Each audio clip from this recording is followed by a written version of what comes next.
So we'll be starting with the topic force on a current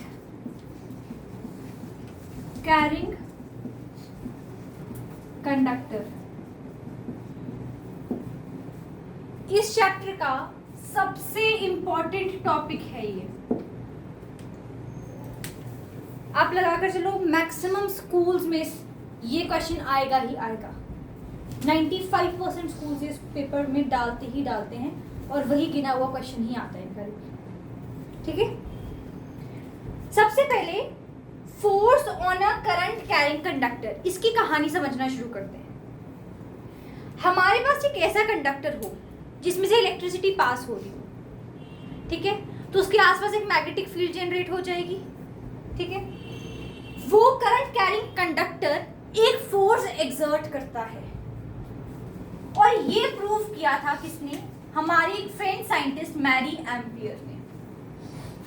ठीक है, अब ध्यान से एक फ्रेंच साइंटिस्ट थे मैरी एम्पियर.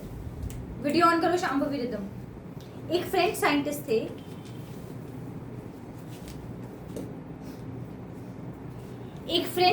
थे मैरी एम्पियर. उन्होंने क्या करा, एक ये स्टैंड लिया, ये एक स्टैंड है, ठीक है, वायर्स के थ्रू एक सर्किट बनाया. इस सर्किट को उन्होंने कंप्लीट किया एक मेटल की रॉड से. अब वो मेटल कौन सा था? एल्यूमिनियम. कौन सा मेटल था? एल्यूमिनियम. एल्यूमिनियम क्यों था वो समझते हैं, और एल्यूमिनियम के अलावा कोई और क्यों नहीं लिया वो भी समझते हैं. ये एक सर्किट कंप्लीट करवा दिया उसने. मेटल है तो इलेक्ट्रिसिटी तो कंडक्ट करेगा ही करेगा. आपको याद है मैंने मैग्नेट टर्म की डेफिनेशन लिखाई थी आपको. मैग्नेट्स वो हैं जो कि फेरस, कोबाल्ट, निकल या फिर आयरन, कोबाल्ट, निकल को क्या करें? अट्रैक्ट करें अपनी तरफ. वो क्या है हम लोगों के? मैग्नेट्स हैं. वो क्या है? हमारी मैग्नेट्स हैं. तो यानी कि अगर मेरे पास एक मैग्नेट है तो वो एल्यूमिनियम को अट्रैक्ट नहीं करेगा. हमने एक ऐसा मेटल लिया जो कि मेरे सर्किट को कंप्लीट कर दे, इजीली इलेक्ट्रिसिटी कंडक्ट भी करवा दे आगे, बट वो मैग्नेट से अट्रैक्ट ना हो. ठीक है, फिर हम उसके पास में क्या लेकर आए? एक मैग्नेट लेकर आए, हॉर्स शू मैग्नेट, जो कि एक बहुत स्ट्रॉन्ग मैग्नेट थी. हम जब अभी मैंने क्या करा? स्विच ऑन नहीं करा था. अभी मैंने स्विच ऑन नहीं करा था. हमने क्या किया? हम अपनी मैग्नेट इस एल्यूमिनियम की रॉड के पास लेकर आए. क्या ये अट्रैक्ट होगी? क्या ये डिस्प्लेसमेंट शो करेगी? डिस्प्लेसमेंट का मतलब मूवमेंट. क्या ये मूवमेंट शो करेगी? नहीं शो करेगी. क्यों नहीं शो करेगी? क्योंकि मैग्नेट्स जो हैं वो सिर्फ और सिर्फ किसको अट्रैक्ट करते हैं? फेरस, कोबाल्ट एंड निकल को. ठीक है, तो यानी कि एल्यूमिनियम जो था वो अट्रैक्ट नहीं हुआ, इसीलिए वो एल्यूमिनियम की रॉड डिस्प्लेस ही नहीं हुई, वो मूव ही नहीं हुई, है ना, चाहे मैं जितना मर्जी पास अपनी हॉर्सशू मैग्नेट को ले आऊं. ऐसा ही हुआ. फिर मैंने क्या करा? यहाँ पर की जो थी वो ऑन कर दी. स्विच मैंने क्या कर दिया? ऑन कर दिया. अब क्या हुआ? स्विच ऑन करने से यहाँ पे करंट पास करने लग गया सर्किट के अंदर. ये जो मैंने सर्किट बनाया था उसमें क्या पास करने लग गया? करंट पास करने लग गया. अब ये एल्यूमिनियम रॉड में से क्या पास कर रहा है? करंट पास कर रहा है. करंट पास कर रहा है ना. अगर किसी कंडक्टर में से करंट पास करे तो उसके आसपास क्या आ गई? अब मैग्नेटिक फील्ड. तो इसके आसपास क्या जनरेट होने लग गई? मैग्नेटिक फील्ड जनरेट होने लग गई. अब इस हॉर्सशू मैग्नेट के पास अपनी मैग्नेटिक फील्ड थी, इस एल्यूमिनियम की रॉड के पास अपनी मैग्नेटिक फील्ड थी. दोनों की मैग्नेटिक फील्ड ने आपस में क्या करा? अट्रैक्ट रिपेल करा, फोर्स शो करा कुछ, और ये क्या कर गई? मूव कर गई. आई बात समझ? ये जो मेरे पास रॉड थी वो नॉर्थ पोल की तरफ थोड़ा सा अट्रैक्ट हो गई, ऐसे नीचे की तरफ. अभी आपकी जो एनसीईआरटी है उसके अंदर एक ऐसा एरो बना हुआ है. ये कैसा सर्किट है ना, तो यहाँ पर एक एरो बना हुआ है, इस साइड पे नीचे शायद बना हुआ है, ये दिखाने के लिए कि ये रॉड हल्की सी किस तरह बेंड हो गई? नॉर्थ पोल की तरफ. आई बात समझ? अब मैंने क्या करा? अच्छा, मेरे को पहले बताओ, ये पॉजिटिव एंड है तो इस साइड कौन सा होना चाहिए था? कौन सा पोल होना चाहिए बेटा? ये पॉजिटिव साइड है ना, यहाँ पे कौन सा पोल होना चाहिए? यहाँ पर और यहाँ पर। तो यहाँ पे अट्रैक्शन रिपल्शन के कारण यहाँ पर हल्की सी यहाँ पे डिस्प्लेसमेंट शो हो गई। ठीक है, अब मैंने क्या करा, इस बैटरी को उल्टा कर दिया। अब मैंने ये बैटरी कुछ ऐसे बना दी।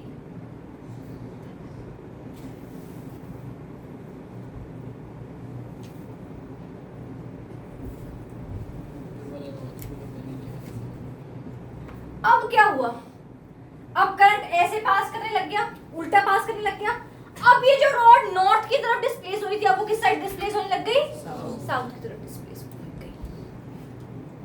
अब आपने पढ़ा होगा क्लास 9 के अंदर कि दुनिया में कोई भी चीज अगर डिस्प्लेस कर रही है, मूव कर रही है, इसका मतलब उसके ऊपर क्या लग रहा है? कोई फोर्स लग रहा है। तो जरूर इसके ऊपर क्या लग रहा है? कोई फोर्स लग रहा है। उसी फोर्स की डायरेक्शन को पता लगाने के लिए, अमाउंट को पता लगाने के लिए हमने एक रूल निकाला, और यही इन्होंने फ्रेंच साइंटिस्ट ने प्रूव करके दिखाया इस एक्सपेरिमेंट से। एक्सपेरिमेंट रिपीट कर रही हूँ, क्या एक्सपेरिमेंट था?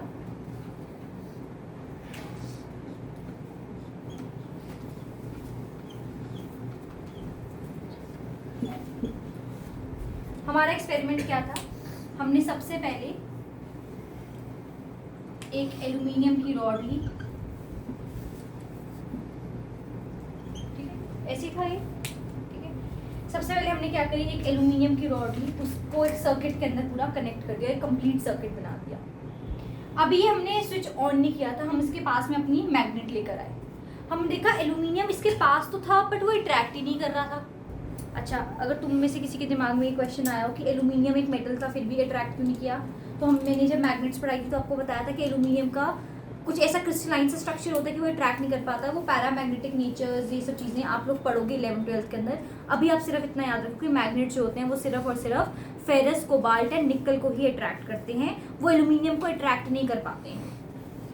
मैग्नेट्स जो है वो एल्यूमिनियम को अट्रैक्ट नहीं करती हैं, तो एल्यूमिनियम को अट्रैक्ट नहीं किया उसने, तो कोई डिस्प्लेसमेंट ही नहीं शो हुई। फिर मैंने क्या करा, स्विच ऑन कर दिया। जैसे मैंने स्विच ऑन किया, मेरे सर्किट के अंदर करंट दौड़ने लग गया, करंट फ्लो करने के लग गया। करंट फ्लो करा तो मेरे को magnetic effect of electric current का पता है। ये एल्यूमिनियम रॉड के अंदर जैसे ही ये कंडक्टर बनी, जैसे ही इसमें करंट पास करा, इसके आसपास क्या जनरेट हो गई? मैग्नेटिक फील्ड जनरेट हो गई। ये मैग्नेटिक फील्ड और इसकी बार ये हॉर्सशू मैग्नेट की भी अपनी मैग्नेटिक फील्ड थी, तो इसने क्या शो कर दी? डिस्प्लेसमेंट शो कर दी। रॉड के अंदर क्या आ गई? डिस्प्लेसमेंट। और हमें पता है अगर कोई चीज डिस्प्लेस कर रही है, इसका मतलब उसके आसपास क्या आ रहा है? कोई फोर्स जनरेट हो रहा है।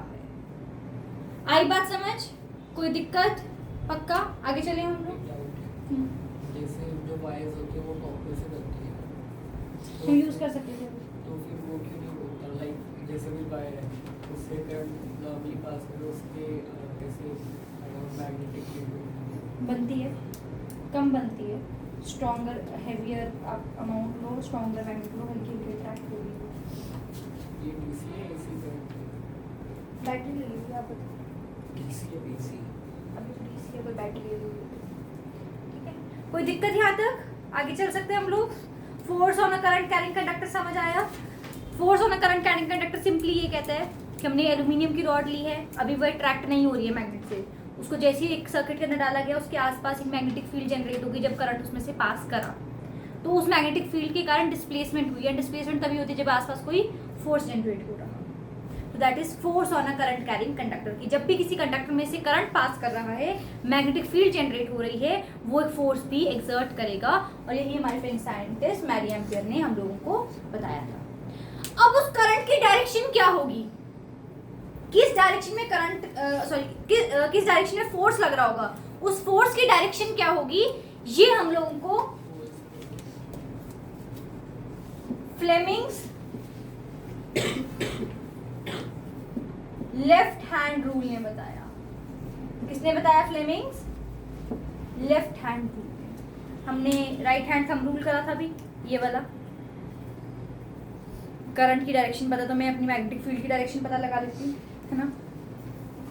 अब पेपर में ना बच्चों को ना बहुत ये चीज़ की प्रॉब्लम होती है कि उन्हें यही नहीं पता चलता कि कब राइट हैंड थंब रूल लगाना है और कब फ्लेमिंग्स लेफ्ट हैंड रूल लगेगा।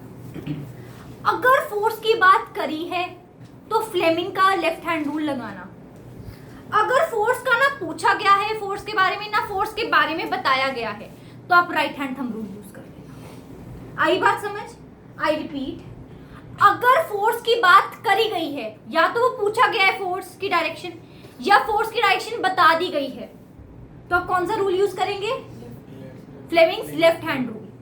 अगर फोर्स का कोई लेना देना नहीं है, फोर्स टर्म ही नहीं लिखी क्वेश्चन के अंदर कहीं पे, तो आप कौन सा यूज करेंगे rule? Right hand thumb rule.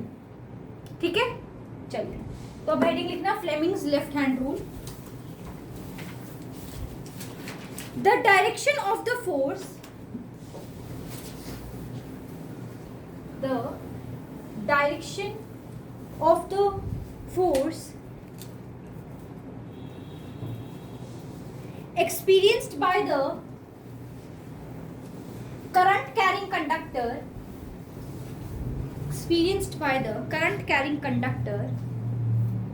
placed in a magnetic field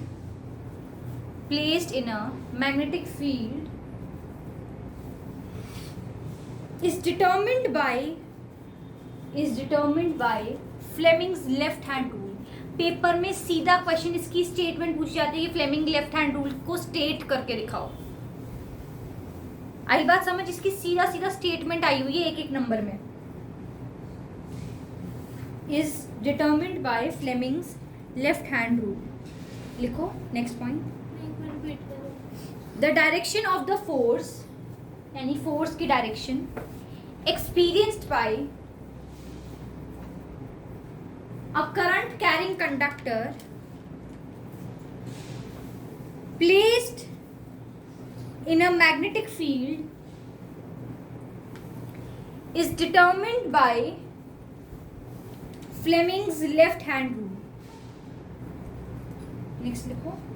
It states that when the forefinger, F-O-R-E, forefinger,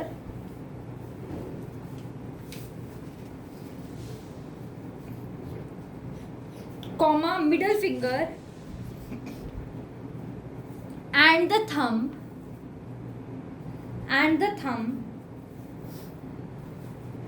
are placed perpendicular to each other,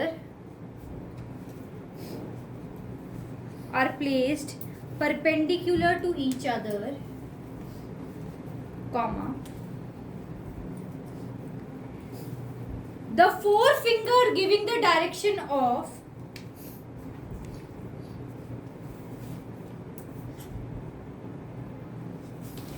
magnetic field,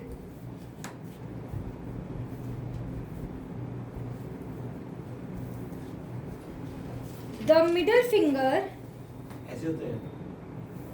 giving the direction of current,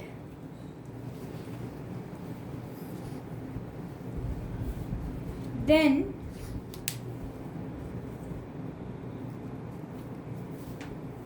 the thumb will give giving the direction current. The thumb will give direction of force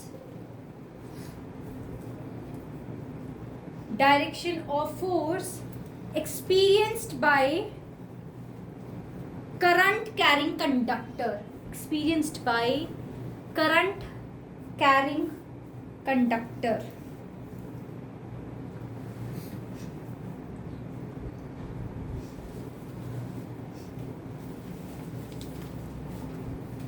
अब ध्यान से सुनना एक बार ये कहानी।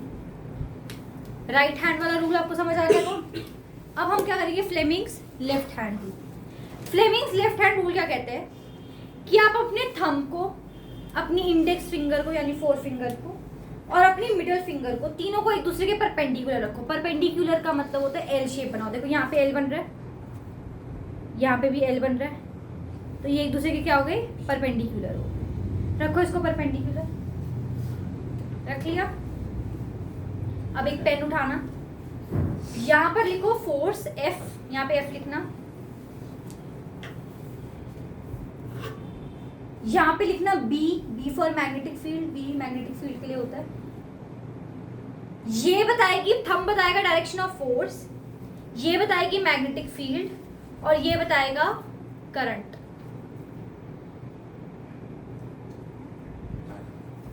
Done? कोई दिक्कत? चलो इसको एग्जांपल समझते हैं।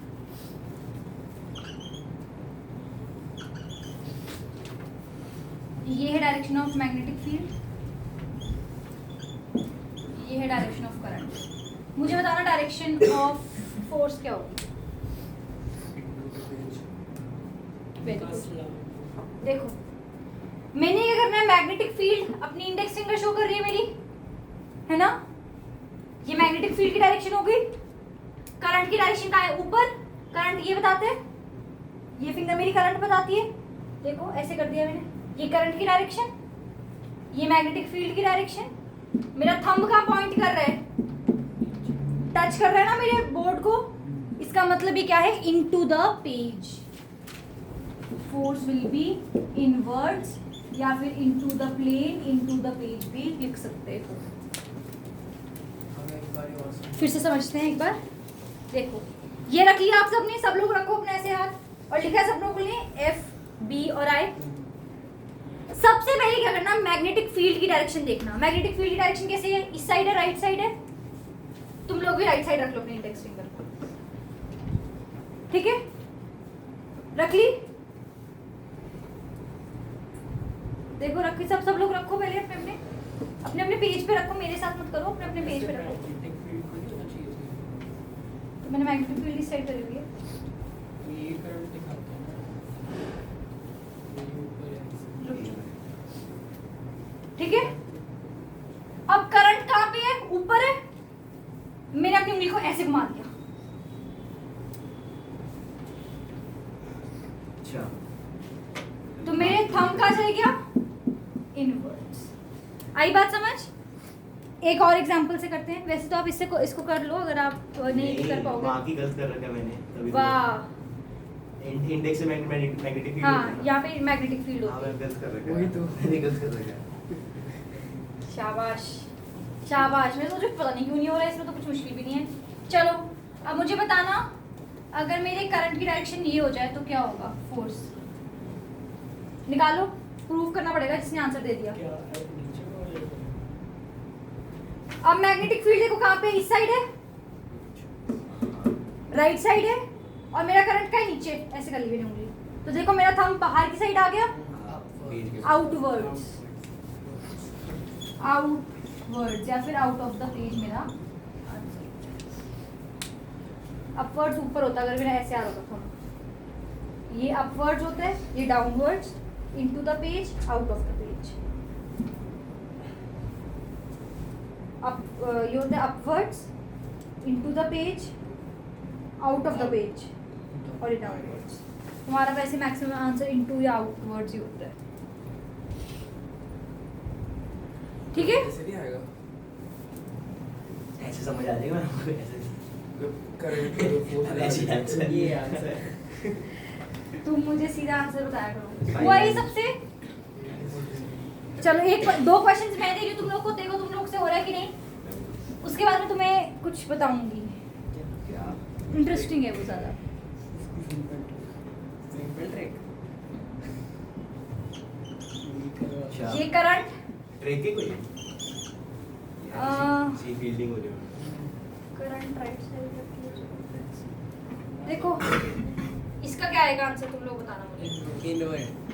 पक्का नहीं, देख लो।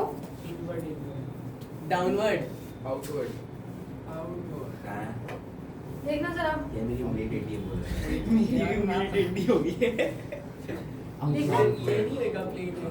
आउटवर्ड जैसे Outward. बता रहे इधर को घुमा दूंगा भाई, मेरी कैसे इंडस्ट्री। घुमा? आउटवर्ड्स। आउटवर्ड्स। मेरा तो अबे काफी डेंजरस है ना नेक्स्ट शेड वही तो।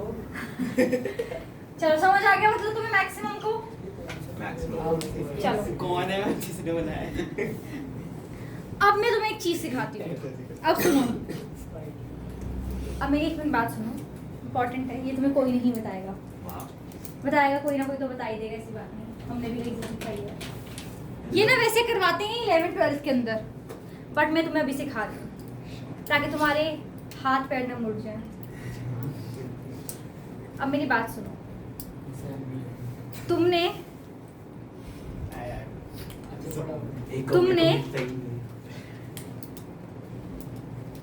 कहीं पर भी लेफ्ट हैंड यूज ही नहीं करना होता है। राइट करना है।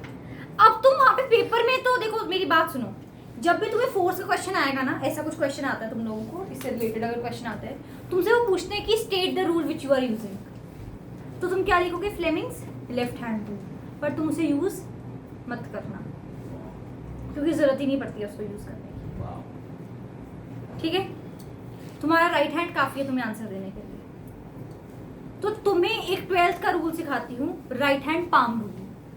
तुम्हें कहीं नहीं लिखना होता है इस रूल को, तुम्हें सीधा इसको क्या करना होता है? यूज करना होता है। क्या करना होता है? चलो अब इसको समझो जरा, क्योंकि तुम्हें इससे रिलेटेड ना क्वेश्चंस बहुत आसान आते हैं, पेपर में बहुत आसान क्वेश्चंस आते हैं, बट तुम ऐसे ऐसे ऐसे करते रह जाते हो, ऐसे ऐसे ऐसे करते करते, और आंसर सारा गलत हो जाता है। तो तुमने वहां पर पेपर में लिखना तो जरूर है कि आप कौन सा यूज कर रहे हो, फ्लेमिंग्स लेफ्ट हैंड रूल, पर तुमने यूज राइट हैंड का ही करना है, पाम रूल का। अब वो तुम्हारी मर्जी है, अगर तुम्हारा इससे आंसर सही आता है, तुमसे हो रहा है तो कर लो, नहीं हो रहा तो कोई बात नहीं, मैं तुम्हें सिखाती हूँ राइट हैंड पाम रूल। अब ये पाम रूल क्या कहते हैं कि राइट हैंड लो, हाय बोलो मुझे। बाय। ये जो मेरी फिंगर्स हैं, देखना राइट हैंड की, ये जो मेरी फिंगर्स हैं राइट हैंड की, कोई लेफ्ट मत लेना, नहीं तो पिटाई कर दूंगी सबकी। राइट लेना सारे। राइट की जो फिंगर्स हैं वो क्या बताती है? Magnetic field. वो क्या बताती हैं? ये क्या बताता है मेरा? Current. Current magnetic field, current magnetic field, और ये पाम होता है मेरा आंसर। पावर रीडिंग का देखो बस सोचो, मेरा करंट यहाँ पे है ये डायरेक्शन में, और ये मेरी मैग्नेटिक फील्ड की डायरेक्शन है। ठीक है, अपना हाथ लो राइट हैंड, फिंगर्स क्या बता रही है? मैग्नेटिक फील्ड, करंट थंब बता रहे, थंब करंट बता रहे, मेरा पाम कहाँ पे फेस कर रहा है? आंसर क्या है इसका? इनवर्ड्स। अच्छा मैम अगर हम अच्छा बोलोगे मैम यही करवाते थे सीधा, और अपवर्ड्स डाउनवर्ड्स वो कुछ भी नहीं आता है, नहीं आता। कुछ नहीं है। ये तो चीट कोड है। अपवर्ड्स होगा तो ऐसे आ जाएगा, डाउनवर्ड्स होगा तो ऐसे आ जाएगा, बट आता ही नहीं है। बस ऐसे रीड ही नहीं बन जाएगा। समझ आ गया? अब तुम्हें बोला गया कि इसमें करंट रिवर्स कर दिया गया है, करंट उल्टा कर दिया। अब मेरी बात सुनो, इसका भी सुन लो भाई, 2 मिनट सुन लो चट से, नहीं तो तुम्हारे लिए ये ट्रिक जो है ना वो सिर्फ फन बन के रह जाएगा, तुमसे पेपर में ये भी नहीं होनी। फिर सुन लो, तुम्हें पता था कि करंट ऊपर रखती हूँ, मैग्नेटिक फील्ड इधर रखती हूँ तो इनवर्ट आता है, करंट उल्टा कर दूंगी तो आंसर क्या हो जाएगा? उल्टा हो जाएगा, क्योंकि तुम्हें पता है कि जब direction of current is reversed, magnetic field is also reverse, तो आंसर क्या हो जाएगा उसमें? आउटवर्ड्स हो जाएगा। समझ आया? आसान था। अगर मैग्नेटिक फील्ड लेफ्ट बोलूं तो क्या करके देखो अपने आप, मैग्नेटिक फील्ड इस साइड आई, करंट मेरा अगर इस साइड है तो आउटवर्ड हो जाएगा, अगर ऐसा इसका ऑपोजिट होगा तो वो इनवर्ट हो जाएगा। वैसे मैग्नेटिक फील्ड लाइंस यूजुअली इस साइड ही देते हैं, राइट साइड, बट अगर उल्टा भी दे दिया तो तुम कर पाओगे। तुम्हें समझ आया? अब तुम क्या करोगे मेरे लिए? तुम कोई भी रूल लगाओ, चाहे पाम रूल लगाओ जो मैंने ट्रिक्स तुम्हें सिखाई है, चाहे तुम लगाओ फ्लेमिंग्स लेफ्ट हैंड रूल। मुझे क्या चाहिए इसमें? आंसर चाहिए।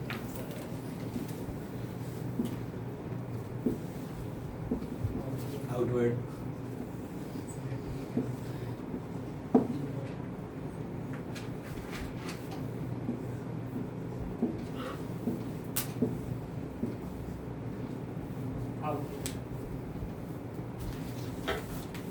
चलो बस ये 3 क्वेश्चंस करके दिखा दो, मुझे समझ आ जाएगा। Outward, inward, outward. शिवदेव समझ आया अब आपको? चलो करो एक बार सारे ट्राई, जिससे नहीं होगा मुझे बुलाना, मैं तुम्हें नोटबुक पे सिखाती हूँ। शाम भी ऑनलाइन में बच्चा समझ आ रहा है आपको? कोई प्रॉब्लम तो नहीं आ रही? No ma'am. पाम रूल से समझ आ गया? फ्लेमिंग लेफ्ट हैंड रूल भी आ गया? Yes ma'am. ओके बेटा, चलो देखते हैं। हम इसको फ्लेमिंग्स लेफ्ट हैंड रूल से भी कर सकते थे, बट हमने इसको सोचा कि ट्रिक से करते हैं हम, पाम रूल से। राइट हैंड लो। राइट हैंड के अंदर ये जो फिंगर्स हैं, ये जो 4 फिंगर्स, 4 फिंगर्स हैं हम लोगों की, वो क्या रिप्रेजेंट करती है? हमारी मैग्नेटिक फील्ड लाइंस को। ये क्या रिप्रेजेंट करता था? हमारा करंट। ये करंट कर रहा है, ये मैग्नेटिक फील्ड लाइंस, तो ये ना पाम क्या करेगा? फोर्स की डायरेक्शन बताएगा। मैग्नेटिक फील्ड की डायरेक्शन ये थी, करंट की डायरेक्शन नीचे की साइड है, तो हम नीचे की साइड पे रखते हैं। तो बताओ मेरा आंसर क्या होगा इसमें? आउटवर्ड। तो पहले वाले का आंसर क्या है? आउटवर्ड। समझ आ गया कैसे करना है? नेक्स्ट वाला देखते हैं। इसमें मैग्नेटिक फील्ड किस साइड है? Right side. करंट कहाँ पे जा रहा है? ऊपर जा रहा है, मतलब हम भी मेरा ऊपर रख दूं।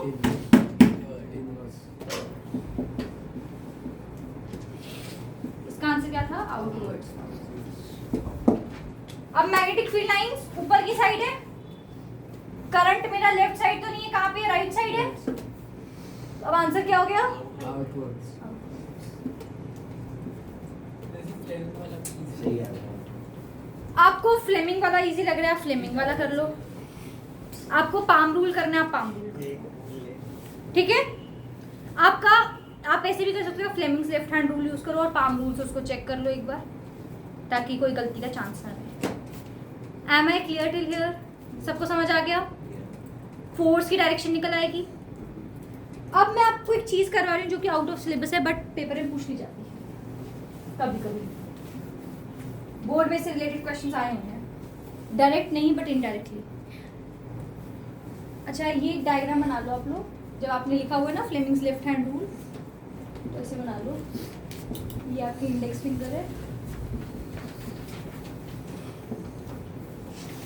ये आपकी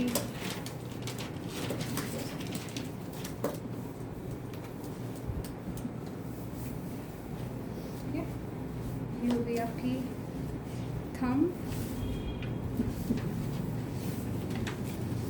जो मोशन बताएगा आपको, या फिर क्या बताएगा? फोर्स बताएगा। और यहाँ पे क्या आ गया हम लोग का? Middle finger.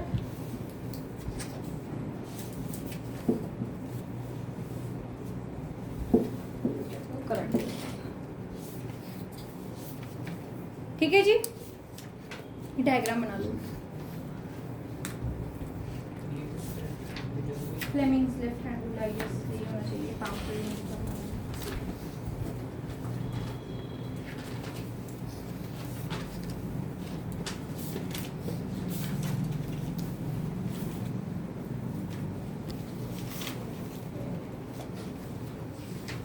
ठीक है, अब नेक्स्ट है आप लोग का, ये जो मैंने फोर्स बताया आपको, वो फोर्स किस किस चीज पे डिपेंड करता है?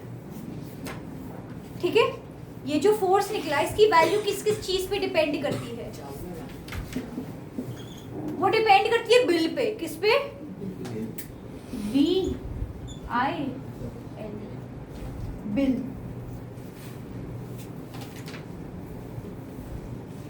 साइन थीटा, अगर मैं पूरा डिटेल में बताऊं, bill sine theta. B for magnetic field, magnetic field की डायरेक्शन चेंज तो फोर्स की डायरेक्शन चेंज हो जाएगी।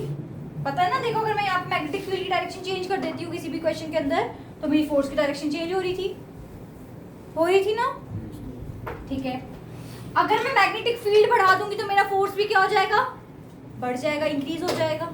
अब यानी कि जैसे आपको याद है, मैंने अभी वो मैरी एम्पियर का एक आपको एक्सपेरिमेंट करवाया है। उस एक्सपेरिमेंट में अगर मैं मैग्नेट स्ट्रॉन्ग ले आऊंगी तो क्या होगा? मेरी डिस्प्लेसमेंट इंक्रीज हो जाएगी, क्योंकि मेरी फोर्स इंक्रीज हो गई है। आई बात समझ? आई रिपीट, अगर आप मैग्नेटिक फील्ड बढ़ा देते हो, मैग्नेटिक फील्ड बढ़ाने से हम लोग की मैग्नेटिक फोर्स भी इंक्रीज हो जाता है। नेक्स्ट है I is for current, I is current. तो करंट चेंज कर दो डायरेक्शन, मेरे फोर्स की डायरेक्शन चेंज हो जाएगी। करंट इंक्रीज कर दो, मेरा फोर्स भी बढ़ जाएगा। L is for length of the rod. Rod की लेंथ बढ़ा दो, मेरा फोर्स भी बढ़ जाएगा. आपके थर्ड पार्ट के अंदर ABC, आपको इसके ऊपर रिलेटेड क्वेश्चन आता है. ये जो डायग्राम मैंने बनाया था स्टार्टिंग में क्लास करवाया था, उसके ऊपर एक क्वेश्चन मैं आपकी कल की क्लास में कराऊंगी एक्स्ट्रा क्वेश्चन के अंदर.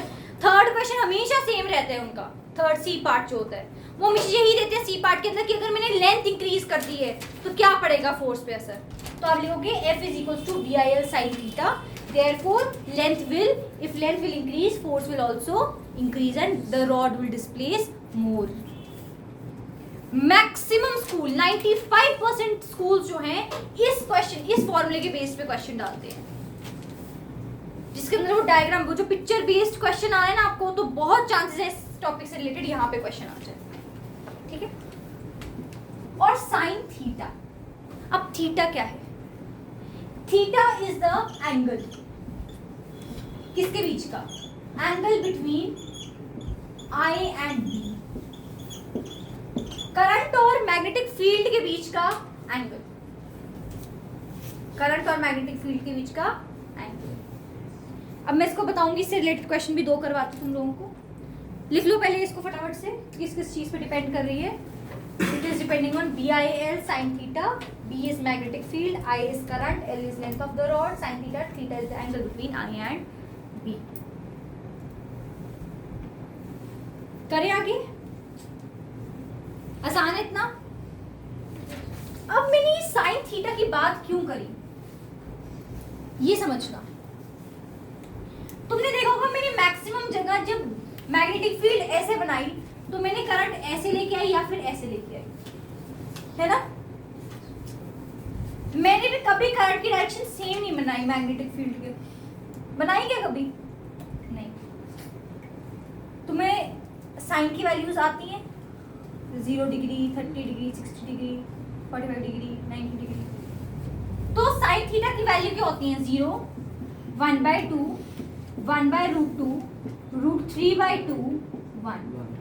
नहीं भी आती तो मैंने आपको बता दी. ये 0 डिग्री के लिए होती है, ये 30 डिग्री के लिए होती है, 45 डिग्री, 60 डिग्री एंड 90, है ना. अब देखो साइन थीटा, आपको होता है 0 डिग्री और 180 डिग्री के लिए एक ही वैल्यू होती है 0. Sine 180 is also 0. अगर मैं मैग्नेटिक फील्ड और करंट को सेम डायरेक्शन में रख दूंगी, अगर मैं मैग्नेटिक फील्ड और करंट को सेम डायरेक्शन में रख दूंगी तो इन दोनों के बीच का एंगल क्या हो जाएगा? 0 डिग्री हो जाएगा. और साइन 0 क्या होते हैं? 0 होते हैं. साइन 0 क्या होते हैं? 0 होते हैं. तो फोर्स कितना हो जाएगा? 0. क्यों नहीं है? बिल्कुल है. अभी तो फोर्स 0 हो रहा है ना. यानी कि हमेशा ऐसा नहीं होता कि फोर्स लगे ही लगे. अगर मैं मैग्नेटिक फील्ड और करंट की डायरेक्शन सेम कर देती हूँ, यानी इन दोनों के बीच का एंगल या तो 0 डिग्री कर देती हूँ या 180 डिग्री ऐसे कर देती हूँ, ये करंट की डायरेक्शन, ये मैग्नेटिक फील्ड की डायरेक्शन, तो उस केस में फोर्स 0 हो जाता है. क्यों फोर्स 0 होता है? क्योंकि साइन 0 डिग्री हो जाता है, which is 0. Sine 0 degree 0. F is equals to बिल का साइन थीटा. साइन थीटा कितना हो गया? 0. 0 इंटू बिल इज 0. तो फोर्स इस केस में 0 हो गया मेरे पास. आई बात समझ आप लोगों को? कोई दिक्कत?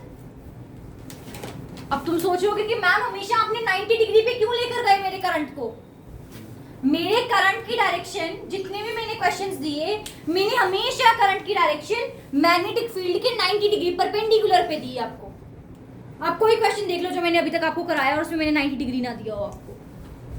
क्यों 90 डिग्री दिया? Because F is equals to बिल का साइन थीटा. मेरे पास B और I क्या है? 90 डिग्री पे है.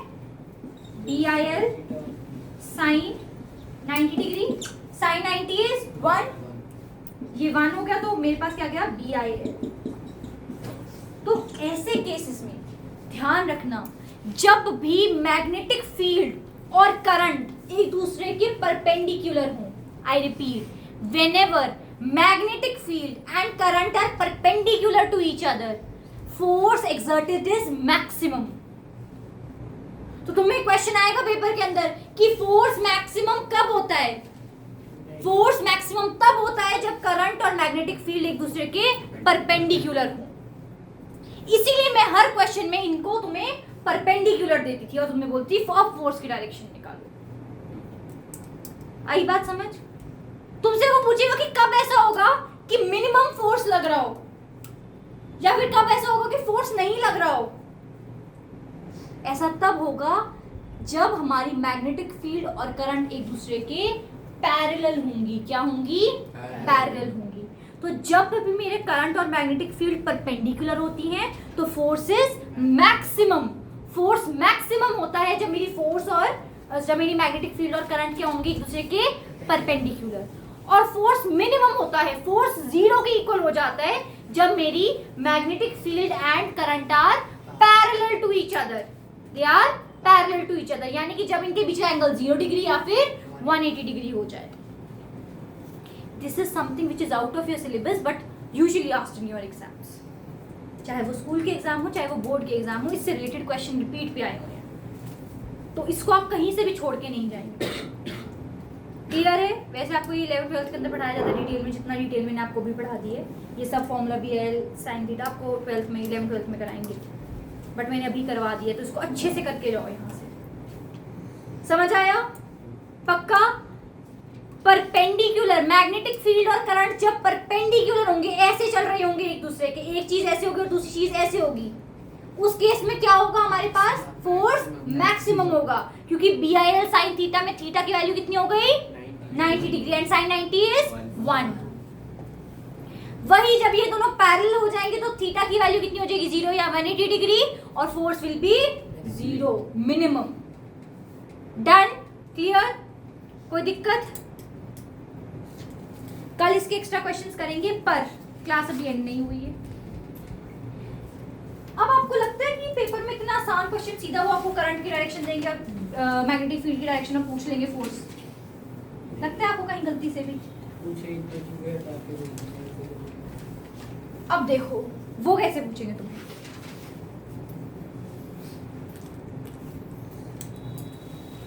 ये क्वेश्चन देखना जरा, ये बोर्ड का बहुत फेवरेट क्वेश्चन, स्कूल वालों का उससे डबल फेवरेट क्वेश्चन, और MCQ वालों का ऐसे बिल्कुल प्यार वाला क्वेश्चन। ये question one of the most repeated questions में से एक है। ऐसे क्वेश्चन आएंगे पेपर में, एक क्वेश्चन तो आप एक्सपेक्ट करना अपने स्कूल में ऐसा, आपकी बुक में भी गिवन है ऐसा।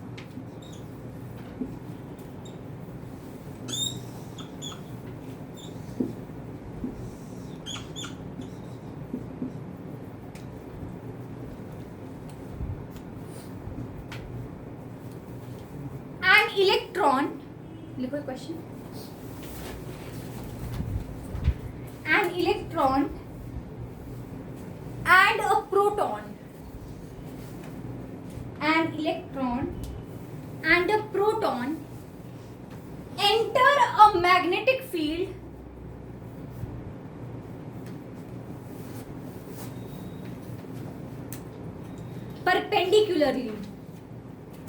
perpendicularly as shown in the figure. As shown in the figure, find the direction of force exerted by the electron and the proton. Electron की इन्वर्ट हो गई। पता नहीं, मैंने कभी देखा होगा। By the electron and the क्या? अभी कुछ नहीं ऐसा चल रहा है इसमें, मैं बताती हूँ आपको इसका। लिख लिया क्वेश्चन? अब देखो, ये क्वेश्चन बेहद आसान क्वेश्चन है, मतलब जितना आसान हो सकता है उससे ज्यादा आसान क्वेश्चन है ये। अब सुनो, मैग्नेटिक फील्ड की ये डायरेक्शन है, उसने कहा एक इलेक्ट्रॉन ऐसे एंटर कर रहा है। आपको आपके टीचर ने इलेक्ट्रिसिटी चैप्टर में ये पढ़ाया था कि करंट की direction is opposite to the direction of electron. बताया था मैंने ये बात आप लोगों को। तो अगर इलेक्ट्रॉन की डायरेक्शन ऊपर है तो करंट की डायरेक्शन क्या हो गई? नीचे। नीचे। अब हम लोग क्या यूज कर रहे हैं? फोर्स पूछे तो कौन सा रूल लगाऊंगी? Fleming's left hand rule. पर बोलूं करूंगी कैसे इसको? पाम रूल से। मैग्नेटिक फील्ड की डायरेक्शन ये रही, करंट की डायरेक्शन नीचे, तो पाम कहाँ है? बाहर की साइड आया। आंसर क्या होगा इस केस में? आउटवर्ड्स। आसान था ना? जहां इलेक्ट्रॉन की डायरेक्शन होगी उसके ऑपोजिट क्या होगी? करंट की डायरेक्शन हमारी। ये तो मैंने पढ़ा था इलेक्ट्रिसिटी चैप्टर में। जहां प्रोटॉन की डायरेक्शन होती है वही हमारे पास करंट की डायरेक्शन होती जाती है। Current direction is same as direction of proton. तो प्रोटॉन की डायरेक्शन क्या है? नीचे की साइड। तो करंट की डायरेक्शन भी क्या होगी? नीचे की साइड। तो सेम ही केस बन गया ना ये। इस केस में भी क्या होगा? आउटवर्ड्स। तो दोनों केस में फोर्स कैसा लग रहा होगा? आउटवर्ड्स लग रहा होगा। आसान है? आसान है? अब एक केस तुम करके दिखाओगे मुझे ऐसे ही क्वेश्चन। आसान था, ये समझ आ गया। तो यहां से इस क्वेश्चन से मैंने तुम्हें क्या सिखाया है कि करंट की direction is opposite to direction of electron and same as direction of protons. ठीक है, ये एक क्वेश्चन एक्सपेक्ट करना अपने पेपर के अंदर पक्का से।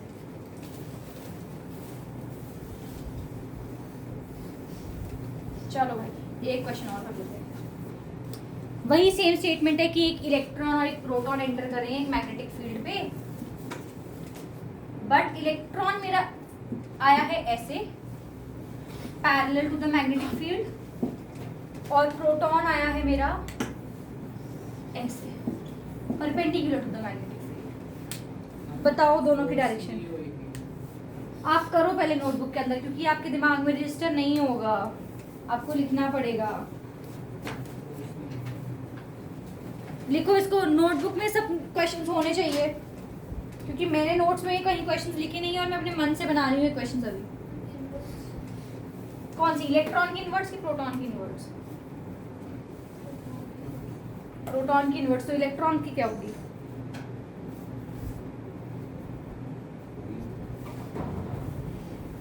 करो। शिवदेव नहीं समझ आएगा तो मुझे आपने बुलाना है कि मैम आप मेरे को नोटबुक पे समझा। देखते हैं लास्ट क्वेश्चन। देखो सबसे पहले इलेक्ट्रॉन के लिए देखते हैं। मेरी मैम ने कहा था अगर इलेक्ट्रॉन और मैग्नेटिक फील्ड, इलेक्ट्रॉन जो डायरेक्शन बता रहे हैं वो किसकी डायरेक्शन होगी? इसके ऑपोजिट करंट की। तो करंट की डायरेक्शन क्या हो गई? ये हो गई। मेरी मैम ने कहा था कि अगर करंट और मैग्नेटिक फील्ड एक दूसरे के पैरेलल चल रहे हो तो फोर्स जो होता है वो जीरो हो जाता है। तो फोर्स की कोई डायरेक्शन नहीं होगी, फोर्स लगेगा ही नहीं इस केस में। आई बात समझ? तो electron will exert no force. ठीक है, अब प्रोटॉन के लिए देखते हैं। मेरी मैम ने कहा था जो डायरेक्शन प्रोटॉन की है वही डायरेक्शन किसकी हो जाएगी? करंट की।